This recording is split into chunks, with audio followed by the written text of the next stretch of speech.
বাড়ির ভাগ বাটোয়ারা নিয়ে বিবাদের জেরে গৃহবধূকে হাঁসুয়া দিয়ে কুপিয়ে খুনের অভিযোগ উঠল ভাসুরের বিরুদ্ধে।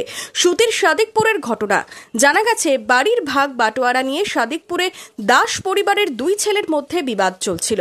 রবিবার সন্ধ্যায় এই নিয়ে বিবাদের জেরে ভাইয়ের স্ত্রী পিঙ্কি দাসের ওপর হাঁসুয়া নিয়ে হামলা চালায়। গৃহবধূকে জঙ্গিপুর মহকুমা হাসপাতালে নিয়ে যাওয়া হয়। অবস্থার অবনতি হওয়ায় মুর্শিদাবাদ মেডিকেল কলেজে স্থানান্তরিত করার পথে মৃত্যু হয়। আমার দিদি কদিন হলো ওই বাড়ি লেগে এমনি ভাইয়ে ঝামেলা হয়েছিল দিয়ে ওই হেঁচালিয়া গেছিল, দিয়ে দরজায় ভাকা বাড়ি দিচ্ছে, দরজাতে লাত মেচ্ছা হেঁচালিয়া ক্যাটবো চড়ার ভিতরেই ছিল দরজা লাগিয়ে।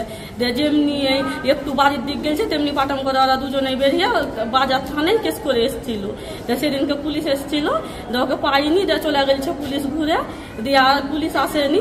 বাড়িতে রাতে ঘুমাইনি, দিনমান থাকে রাতে ঘুমাইনি না। আমার দিদি দরজার মুখে আজকে দাঁড়িয়েছিল, দিয়ে ওনা বসেছিল, দিয়ে এসে ওকে ভাকা পেছন থেকে কোপ মেরেছে। কটা কোপ মেরেছে? কোপ 8টা। এই ঘটনায় পুলিশ অভিযুক্ত নিবিড় দাসকে গ্রেপ্তার করেছে। শুধুই কি বাড়ির ভাগ বাটোয়ারা, নাকি এর পেছনে রয়েছে অন্য কোনো কারণ, তার তদন্তে নেমেছে পুলিশ।